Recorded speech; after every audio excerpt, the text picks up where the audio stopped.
Hello, good morning guys. कैसे हो आप लोग? आज हमारा एरोमेटिसिटी का फर्स्ट लेक्चर स्टार्ट होने जा रहा है। ठीक है, तो एरोमेटिसिटी स्टार्ट करते हैं बिना टाइम वेस्ट किए। यहाँ पे एरोमेटिसिटी का मैंने डेफिनेशन लिख दिया। डेफिनेशन क्या है? The extra stability of cyclic conjugated compound corresponding to their acyclic compound is known as aromaticity. उनके ये जो डेफिनेशन इसका मतलब है कि जो साइक्लिक कंपाउंड की जो स्टेबिलिटी होती है वो एक्स्ट्रा होती है किसके कंपेयर में? ए साइक्लिक कंपाउंड के कंपेयर में। The extra stability of cyclic compound corresponding to their acyclic compound is known as aromaticity।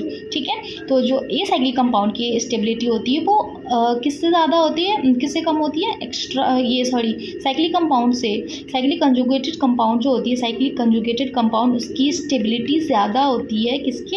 Acyclic compound के कंपेयर में। सही है, तो ये देखो हमें यहाँ पे स्टेबिलिटी देखेंगे, एक्स्ट्रा स्टेबिलिटी। तो ये है एसाइक्लिक कंपाउंड, ये है साइक्लिक कंपाउंड और एरोमेटिक भी है, तो इसकी स्टेबिलिटी वो ज़्यादा है। ठीक है, तो एरोमेटिक में कितने टाइप्स होते हैं वो देखते हैं। एरोमेटिक का सबसे पहला है एरोमेटिक है, फिर दूसरा नॉन एरोमेटिक, फिर तीसरा एंटी एरोमेटिक, चौथा क्वासी एरोमेटिक और पांचवा क्या है? होमो एरोमेटिक।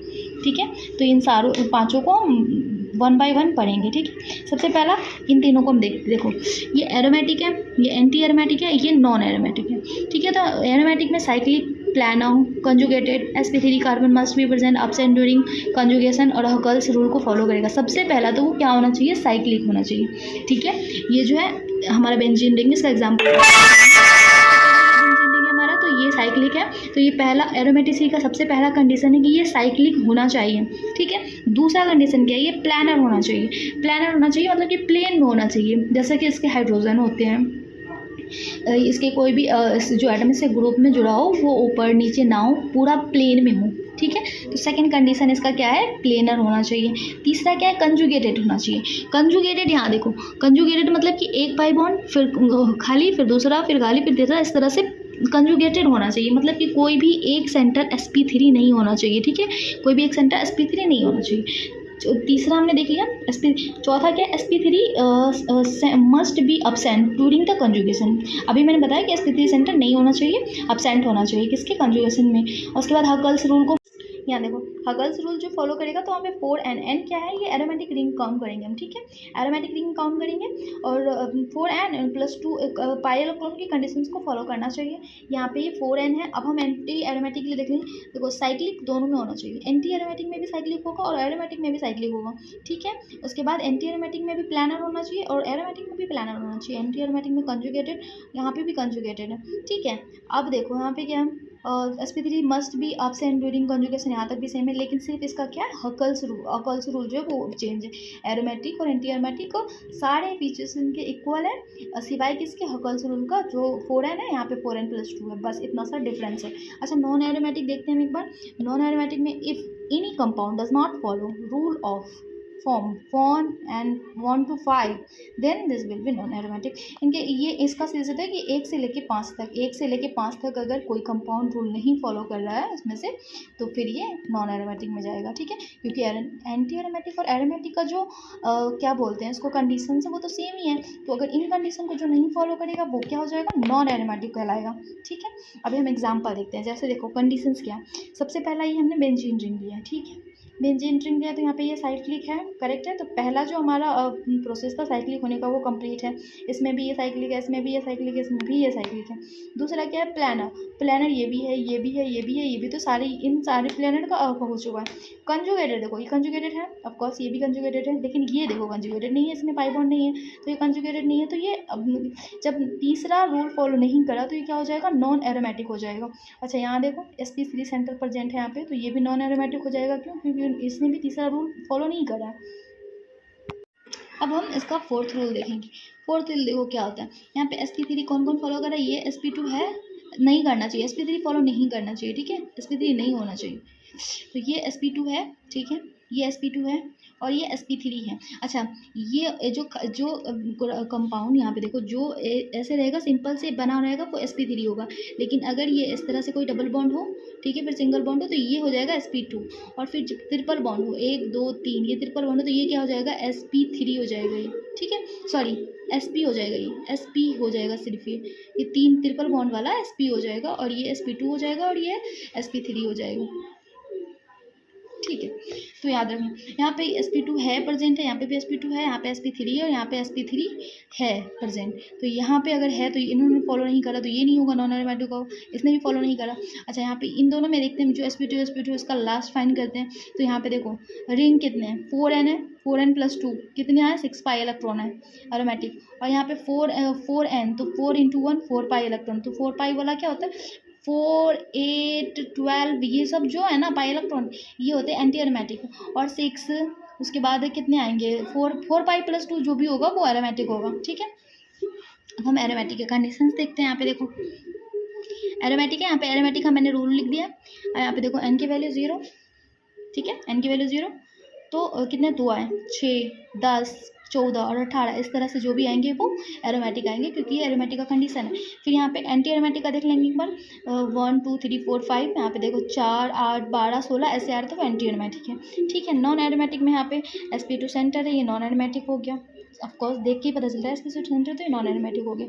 ये देखो क्या है, ये एरोमेटिक है या नॉन एरोमेटिक है, यहाँ देखो ये एरोमेटिक है, नॉन ये एरोमेटिक है, ये लोन पेयर इसमें पार्टिसिपेट कर रहा है रेजोनेंस में। देखो ये लोन पेयर यहाँ जाएगा, पार्टिसिपेट कर रहा है रेजोनेंस में, ये आ जाएगा, ये आ जाएगा। तो ये एरोमेटिक है, 6 पाई इलेक्ट्रॉन है, साइक्लिक है, कंजुगेटेड है, sp3 सेंटर है, तो ये क्या होगा, एरोमेटिक कंपाउंड होगा। फिर यहाँ पे एक और कंपाउंड देखते हैं हम। यहाँ पे देखो, यहाँ पे ये देखो ये जो लोन पेयर है ये डीलोकलाइज डू नॉट काउंट, ये डीलोकलाइज है, ये नहीं करेगा पार्टिसिपेट में। क्यों नहीं करेगा, क्योंकि इसके जस्ट बगल में ये है, जस्ट बगल में है बना हुआ बॉन्ड, तो वो नहीं कर सकता पार्टिसिपेट रेजोनेंस में। ठीक है, लेकिन ये भी साइक्लिक कंपाउंड है, क्योंकि साइक्लिक के सारे रूल फॉलो करे, साइक्लिक कंपाउंड है, प्लानर है, sp3 एब्सेंट है, एरोमेटिक है। यहाँ देखो 2 इलेक्ट्रॉन है, यहाँ पे देखो एरोमेटिक है, ये भी एरोमेटिक है, इन्होंने भी सारे कंडीशंस को फॉलो। नेक्स्ट है इसका फ्रोस्ट डायग्राम क्या होता है एरोमेटिक में, हम उसको पहले कवर करते हैं। ठीक है, फ्रोस्ट डायग्राम क्या होता है, तो इनके कुछ पॉइंट्स लिखे हुए हैं मैंने। पहला है कि vertex must be in a bottom ring, ये जो रिंग है ना, ये 3 मेंबर रिंग दिख रहा है, तो वर्टेक्स क्या होना चाहिए, बॉटम ऑफ द रिंग होना चाहिए। सही है, ये ऊपर नहीं होना चाहिए, बॉटम ऑफ द रिंग होना चाहिए। Okay, number of vertex, number of molecular और बाइटल, नंबर ऑफ एनर्जी लेवल। ठीक है, तो वर्टेक्स कितने होंगे, जितने मॉलिक्यूलर और बाइटल है उतने होंगे। 3 मेंबर रिंग है, 3 हो जाएंगे ना, तो फिर मॉलिक्यूलर और बाइटल जितने उतने क्या होंगे, इनके वर्टेक्स लगाएंगे। नंबर ऑफ वर्टेक्स कितने होंगे, जितना नंबर ऑफ मॉलिक्यूलर और बाइटल है, या नंबर ऑफ एनर्जी लेवल है। थर्ड क्या है एग्जाम्पल में, electron filling must obey Hund's rule of maximum of multiplicity. इसका मतलब है कि ये जो इसका जो इलेक्ट्रॉन फिलिंग करने का रूल्स है वो किसको फॉलो करेगा, होन्स रूल को फॉलो करेगा। होन्स रूल को फॉलो करेगा, जैसे अभी देखो 3 मेंबर रिंग है हमारे यहाँ पे, 3 मेंबर रिंग है, तो यहाँ पे सबसे पहले मैंने वर्टेक्स बनाया, वर्टेक्स बॉटम में है। सबसे पहला रूल यही था कि वर्टेक्स बॉटम में होना चाहिए। दूसरा रूल क्या था, नंबर ऑफ वर्टेक्स कितने होंगे, जितने मॉलिक्यूलर और बाइटल होंगे उतने नंबर ऑफ वर्टेक्स। तो इलेक्ट्रॉन फिलिंग क्या करेगा, मस्ट होन्स रूल को फॉलो करेगा, तो पहले 2 नीचे आएगा, फिर 3, फिर 4, फिर 5, फिर 6 ऐसे। तो क्या है, ये पेयर्ड इलेक्ट्रॉन है। पेयर्ड इलेक्ट्रॉन है तो इसको क्या बोलेंगे हम, डायामैग्नेटिक। जो पेयर्ड होती है उसे डायामैग्नेटिक बोलते हैं। और मैंने इसको ऐसे याद रखा, जब पेयर्ड होते हैं तो उसको डायामैग्नेटिक कहते हैं, क्योंकि जो एक इलेक्ट्रॉन होती है जो पेयर्ड नहीं होती वो अकेले पड़ा रहता है, तो वो पड़ा रहता है अकेले, इसलिए वो पैरामैग्नेटिक है। अब ऐसे याद करोगे तो याद रह जाएगा हमेशा के लिए। उसके बाद यहाँ देखो ये 4 इलेक्ट्रॉन है। ठीक है, 4 इलेक्ट्रॉन कैसे फिल किया मैंने, वर्टेक्स को नीचे रखा, 2 इलेक्ट्रॉन यहाँ, फिर तीसरा यहाँ, फिर चौथा यहाँ। ठीक है, तो ये एंटी बॉन्डिंग है, नॉन बॉन्डिंग है, और क्या है, पैरामैग्नेटिक होगा, क्योंकि इलेक्ट्रॉन खाली है तो पैरामैग्नेटिक होगा ये। 4 मेंबर रिंग में भी देखो किस तरह से हमने करा है इसको। एरोमेटिक है, ये 2 ही इलेक्ट्रॉन है तो एरोमेटिक है। एरोमेटिक है तो paired electron diamagnetic, unpaired electron paramagnetic, paired magnetic. ये है, यहाँ देखो आप कितने इलेक्ट्रॉन है इसमें, 2 2 4 2 6 इलेक्ट्रॉन है, तो 2 2 4 2 6 इलेक्ट्रॉन है, तो ये क्या हो गया, पूरा पेयर्ड है, तो ये डायमैग्नेटिक हो गया। 5 मेंबर रिंग में देख लो एक बार, 5 मेंबर रिंग में देखो आप खुद से, यहाँ पे भी क्या है, 2 पाई बॉन्ड है, एंटी एरोमेटिक है, दिख रहा है साफ साफ 2 पाई बॉन्ड है, एंटी एरोमेटिक है, सॉरी एरोमेटिक है, क्योंकि ये नेगेटिव चार्ज भी तो पाई इसमें ये कर रहा है ना, पार्टिसिपेट कर रहा है। 1 2 2 4 2 6 है, तो एरोमेटिक है, 6 पाई इलेक्ट्रॉन है, यहाँ पे 4 पाई इलेक्ट्रॉन है। यहाँ पे कितने हैं, पैरामैग्नेटिक है, क्योंकि 2 इलेक्ट्रॉन पड़े हुए हैं, पैरामैग्नेटिक अनपेयर्ड इलेक्ट्रॉन है, 5 मेंबर रिंग में हम देख रहे हैं, और डायमैग्नेटिक पेयर्ड है। ठीक है, आगे देखते हैं। यहाँ देखो क्वासी एरोमेटिक भी हम देख ही लेते हैं इसमें। The compound which show aromatic character in polar form example के लिए जैसे कि ये हमारा कंपाउंड है, ठीक है। तो अब इसको हम अगर बॉन्ड ब्रेक करेंगे तो कार्बन पे कौन सा चार्ज जाएगा और ऑक्सीजन पे कौन सा चार्ज जाएगा। तो हम लोग सब जानते हैं कार्बन और ऑक्सीजन में कौन इलेक्ट्रोनिगेटिव है ज़्यादा, ऑक्सीजन है। तो ऑक्सीजन पे नेगेटिव जाएगा, कार्बन पे पॉजिटिव आएगा। तो ये जो नेगेटिव और पॉजिटिव चार्ज के फॉर्म में जो बॉन्ड्स शो कर रहे होते हैं ना, उसे हम क्वासी एरोमेटिक बोलते हैं, ठीक है। तो यहाँ पे 2 इलेक्ट्रॉन है, एरोमेटिक होंगे क्योंकि 2 ही इलेक्ट्रॉन है। यहाँ पे चार्ज पॉजिटिव आ चुका है इसलिए 2 इलेक्ट्रॉन एरोमेटिक है। विच क्वेश्चन है यहाँ पे देखो, which of following compound is aromatic, कौन है इसमें से एरोमेटिक। ये 4 बॉन्ड है तो एंटी एरोमेटिक साफ साफ ये 2 बॉन्ड है तो ये एरोमेटिक होगा। लेकिन नहीं हो सकता क्योंकि यहाँ पे sp3 कार्बन प्रेजेंट है, ये भी देख लेना ना, sp3 यहाँ पे भी है, यहाँ पे भी, तो नहीं हो सकता ये। अच्छा ये भी नहीं हो सकता, क्यों? क्योंकि यहाँ पे भी sp3 कार्बन प्रेजेंट है और sp3 जिसमें भी प्रेजेंट होगा वो तो ना ही एरोमेटिक होगा ना ही ये एंटी एरोमेटिक होगा, वो क्या होगा, नॉन एरोमेटिक होगा, ठीक है। ये क्वासी है, ये क्या है, ये क्वासी एरोमेटिक चार्ज के फॉर्म में है तो ये क्वासी है।